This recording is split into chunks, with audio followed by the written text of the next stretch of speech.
Hello dear viewers, Assalamualaikum. I am Sujana Fahim.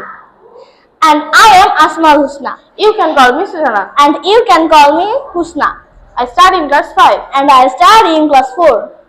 I am a student of St. Mrs. English Academy. And I am also a student of St. Mrs. English Academy. So dear viewers, Today I am going to present you something very informative in English. So let's get started. আমি চাই, I want. আমি চাই না। I don't want.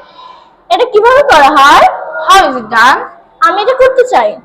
I want to do this. আমি শীতল পানি খেতে চাই। I drink cold water. ধন্যবাদ। Thank you. দাঁত ব্রাশ করো। Brush your teeth. গোসল করে নাও।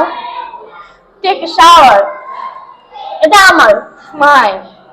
তুমি কি খেলাধুলা ভালোবাসো? Do you like sports? হ্যাঁ, আমি ভালোবাসি। Yes, I like. না, আমি ভালোবাসি না। No, I don't like. And that's all for today. Thank you everyone. Hope to see you very soon. Bye bye.